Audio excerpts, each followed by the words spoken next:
Hello everyone, welcome to Vidya trans. दोस्तों, आज हम लोग पढ़ने वाले हैं सेकंड चैप्टर जो है Boolean algebra and minimization technique. आज हम लोग स्टार्ट करेंगे कि बुलियन अलजेब्रा क्या होती है और फिर ऑपरेशंस आपको कुछ परफॉर्म करके दिखाएंगे। तो सबसे पहले देख लीजिए बुलियन अलजेब्रा क्या होती है। ठीक है, तो यहाँ पे जैसा कि लिखा हुआ है,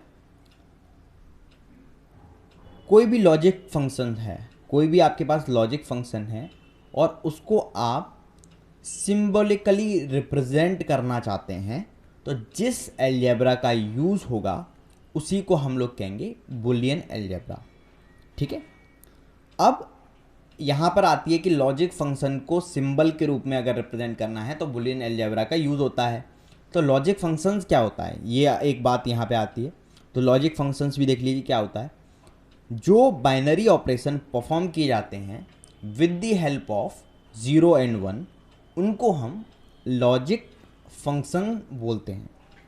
ठीक है, ये मैथमेटिकल लॉजिक है जो डिजिटल सर्किट की एनालिसिस और डिज़ाइन के लिए यूज़ होता है। अब आ जाती है बुलियन अलजेब्रा में दो वैल्यू होती हैं, 0 और 1। अब बुलियन अलजेब्रा के बारे में बात यहाँ पे हो रही है कि बुलियन अलजेब्रा की जो खासियत है वो क्या है। बुलियन अलजेब्रा में आपकी केवल दो वैल्यू होती हैं, 0 और 1। तो बाकी अलजेब्रा में आपकी नेगेटिव नंबर भी होते हैं, फ्रैक्शंस भी होते हैं, स्क्वायर रूट भी होते हैं, लेकिन बुलियन अलजेब्रा में आपको ऐसा नहीं मिलेगा। इसमें 0 और 1 आपको वैल्यू मिलेगी। तो यहाँ पे याद रखिएगा, तो यहाँ पर नेगेटिव नंबर, कोई फ्रैक्शन, कोई स्क्वायर रूट नहीं होता। तो बाकी अलजेब्रा में आपके नेगेटिव नंबर्स, फ्रैक्शंस और स्क्वायर रूट हो सकते हैं, लेकिन बुलियन अलजेब्रा की खास बात यह है इसमें केवल दो वैल्यू होती हैं, 0 एंड 1। कोई नेगेटिव नंबर, कोई फ्रैक्शन, कोई स्क्वायर रूट नहीं होता। ठीक है, अगर आप लोग डिजिटल इलेक्ट्रॉनिक्स पढ़ रहे हैं तो हो सकता है आप किसी एक कॉम्पिटिटिव एग्जाम की तैयारी कर रहे हो, जैसे गेट और ईएससी, और उससे रिलेटेड मेरे पास एक इन्फॉर्मेशन है जो मैं आपको यहाँ पर देने वाला हूँ। तो उसको देखते हैं और उसके बाद हम लोग आगे का लेक्चर प्रोसीड करते हैं। अनअकैडमी ने अपने नोट्स भी लॉन्च कर दिए हैं, जो आप अगर सब्सक्रिप्शन ले लेंगे तो आपको वो नोट्स साथ में मिल जाएंगे। ठीक है, इसमें विद्या T10 का इस कोड का इस्तेमाल करके आप सब्सक्राइब कर सकते हैं। उसके साथ साथ कुछ नए बैचेस स्टार्ट हुए हैं, जो कि मैकेनिकल का बैच स्टार्ट हुआ है आपका 23 मार्च से। ठीक है, सिविल का बैच स्टार्ट हुआ है। इन सबको ज्वाइन करने के लिए आप प्लस सब्सक्रिप्शन लीजिएगा, उसमें विद्या T10 का इस्तेमाल कीजिएगा। ठीक है, ये इलेक्ट्रिकल का बैच स्टार्ट हुआ है, आप देख पा रहे होंगे इंडिया की टॉप फैकल्टी अनअकैडमी के साथ पढ़ा रही है। ठीक है, ये एनालॉग से हम स्टार्ट होगा और ये 23 मार्च से स्टार्ट हुआ है। ठीक है, ये CSIT का बैच है आपका, ये भी 23 मार्च से स्टार्ट हुआ है। ये EC का बैच है, ये भी 23 मार्च से स्टार्ट हुआ है। विद्या T10 कोड का इस्तेमाल करना ना भूलें अगर आप प्लस सब्सक्रिप्शन लें तो। ठीक है, उसके साथ साथ आपका गेट एंड ESC के कॉम्बैट टेस्ट भी अनअकैडमी करा रही है, जो कि आपका 27 मार्च को है। इसमें क्या रहता है, अगर आपकी रैंक 1 to 3 रैंक आती है तो आपको 100% स्कॉलरशिप मिल जाएगी, 75% स्कॉलरशिप मिल जाएगी अगर आपकी 4 to 10 रैंक आती है।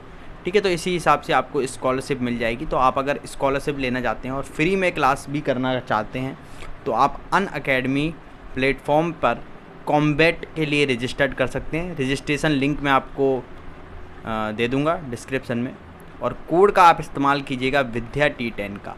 ठीक है, आई होप आपको ये जो इन्फॉर्मेशन है वो समझ आई होगी। Thank you very much. अब आगे चलते हैं।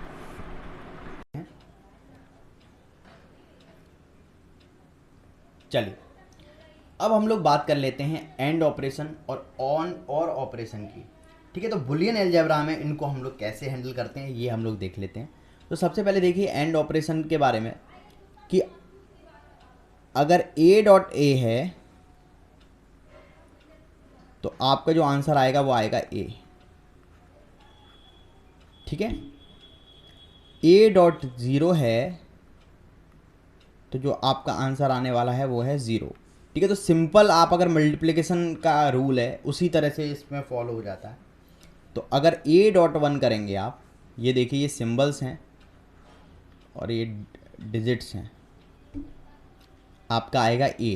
ये और ऑपरेशन परफॉर्म हो रहा है। बुलियन अलजेब्रा में ये रूल आपको याद रखने हैं, हमेशा यूज़ होते रहेंगे आपके। ए डॉट ए बार, ये बहुत इंपॉर्टेंट चीज़ है।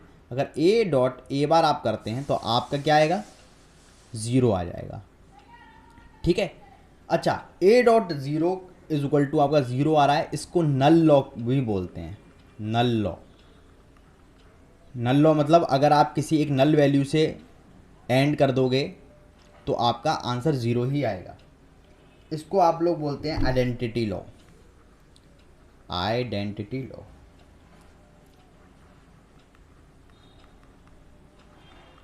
ठीक है। अब आप देखिए यहाँ पर आप इस तरह से भी सोच सकते हैं। देखो जो ए है वो या तो 0 हो सकता है या 1 हो सकता है, ये भी आपका 0 होगा या 1 होगा। ठीक है। तो आपका आंसर क्या आना चाहिए, देखिए अगर मान लीजिए ये 0 है तो ये वैल्यू जो है वही तो ये है, तो ये 0 है तो ये भी 0 है, तो 0.0 आपका हमेशा 0 ही आता है। ठीक है। 1.1 आपका क्या आएगा, 1.1 आपका 1 आएगा। तो ये आप इस तरह से भी सोच सकते हैं। ठीक है। यहाँ पे भी देख लीजिए आप, ए की वैल्यू या तो 1 होगी या 0 होगी, और आपकी भले ही अगर 1 भी हो या 0 भी हो, आपका हमेशा अगर एंड जो 0 के साथ है तो 0 आएगा। आपको एंड ऑपरेशन की ट्रुथ टेबल तो पता ही होगी, है ना। 0 0,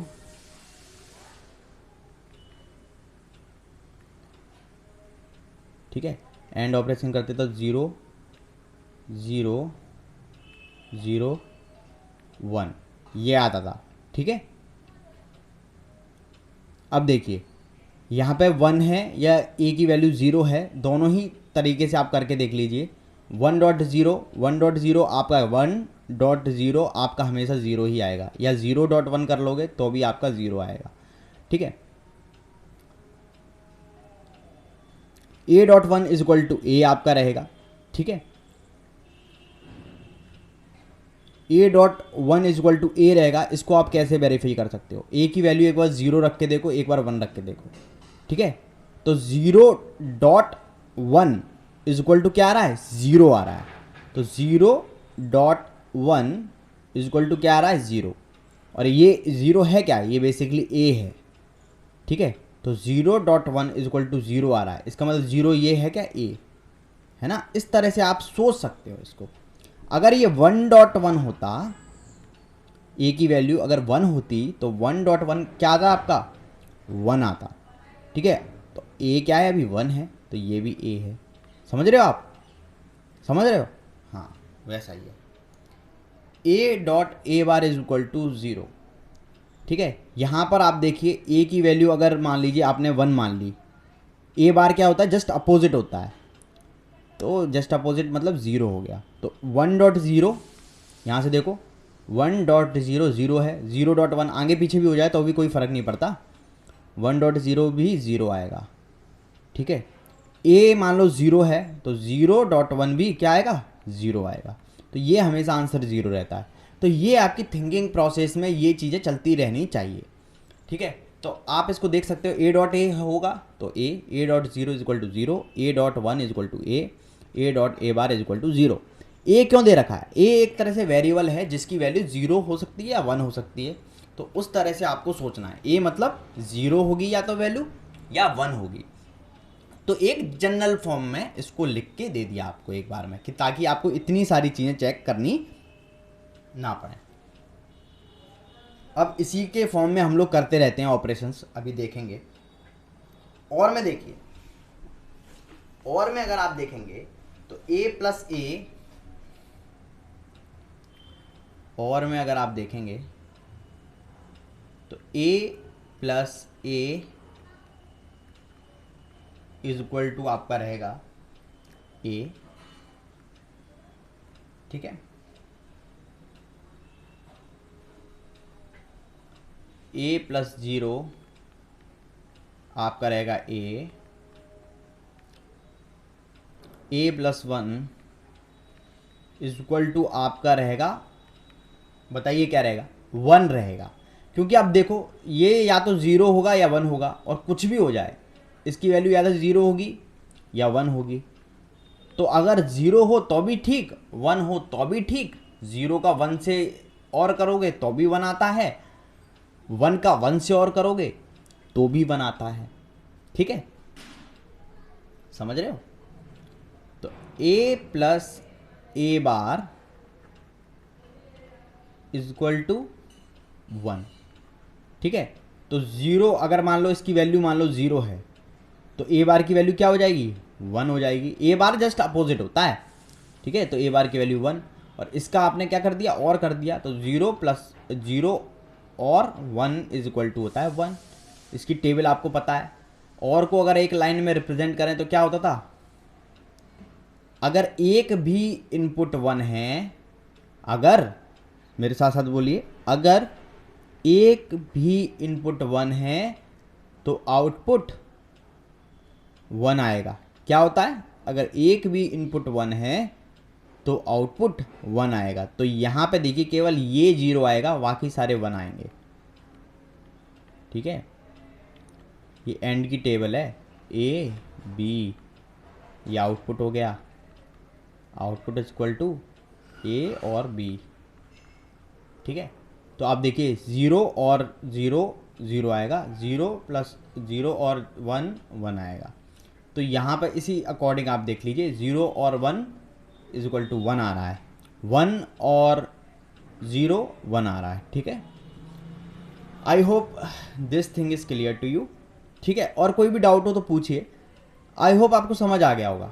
ठीक है, और कोई भी प्रॉब्लम हो आप व्हाट्सएप ग्रुप ज्वाइन कीजिएगा, उसमें पूछिएगा और कमेंट सेक्शन में पूछिएगा। कमेंट सेक्शन में पूछेंगे तो बात थोड़ी देर में पहुंच पाती है और व्हाट्सएप ग्रुप में डायरेक्ट इंटरेक्शन हो जाता है। ठीक है, इसके साथ साथ अगर नॉट की बात करें, नॉट ऑपरेशन की बात करें तो कुछ नहीं होता। अगर आपके पास ए है और इसका आपने नॉट कर दिया तो बस ये क्या हो जाता है? ए बार में कन्वर्ट हो जाता है। नॉट कर दिया तो ये ए बार में कन्वर्ट हो जाता है। ठीक है, नेंड क्या है? जस्ट एंड ऑपरेशन जो है उसके साथ आप क्या लगा दो? नॉट लगा दो। तो देखो एंड ऑपरेशन की टेबल बना लो पहले। ए dot A is a dot zero is 0, A dot zero is 0, A dot 1 is nothing but A dot A bar is 0। ठीक है, अब एंड की तो टेबल बन गई, इसको नेंड में कन्वर्ट करना है, नेंड में। ठीक है, नेंड के लिए क्या लगा दो? नॉट लगा दो, नॉट लगा दो। नॉट से ये क्या हो जाएगा? ए बार में कन्वर्ट हो जाएगा, 0 1 में कन्वर्ट हो जाएगा, ए बार में कन्वर्ट हो जाएगा और ये 1 में कन्वर्ट हो जाएगा। ठीक है, तो ये होगी नेंड का। अगर ए डॉट ए करोगे और आपने नेंड ऑपरेशन परफॉर्म किया है तो ए बार आएगा आंसर। ए डॉट 0 करोगे तो नेंड ऑपरेशन अगर परफॉर्म किया है तो 1 आएगा। वैसे आप एंड करके देखना और उसका जस्ट अपोजिट कर देना तो वो आपका नेंड हो जाएगा। नॉर के लिए क्या करना पड़ेगा? नॉर के लिए कोई अलग से चीज़ नहीं करनी पड़ेगी। जो और है, जो और आपने लिखा, जस्ट इसका अपोजिट कर देना। ए का अपोजिट क्या होगा? ए का नो अपोजिट नहीं कहते, उसे नॉट कहते हैं। तो आपके पास और की टेबल है। ठीक है, ये आपके पास और की टेबल है। हाँ, ये आपके पास और की टेबल है जिसमें ए और ए प्लस ए, इसको प्लस बोल देता हूँ मैं, ए और ए आपका ए आया है। तो यहाँ पे जस्ट इस पर नॉट ऑपरेशन परफॉर्म कर दो। नॉट का मतलब क्या होता है? अगर ए है तो उसकी जगह ए बार कर दोगे आप। तो यहाँ पे आपने ए की जगह ए बार कर दिया, ए की जगह ए बार कर दिया, 1 की जगह 0 कर दिया और यहाँ पे 1 की जगह 0 कर दिया। तो ये आपका परफॉर्म क्या हो गया? ये आपका परफॉर्म हो गया नॉर ऑपरेशन। ठीक है, अब इसके बाद हमें पढ़ना है लॉज ऑफ बुलियन अलजेब्रा, वो हम नेक्स्ट लेक्चर में पढ़ेंगे। ठीक है, आई होप ये लेक्चर आपको समझ आया होगा। व्हाट्सएप ग्रुप ज़रूर ज्वाइन कीजिएगा ताकि मैं ये PDF आपको शेयर करूं और आपसे इंटरेक्शन हो जाए मेरा। ठीक है, थैंक यू वेरी मच।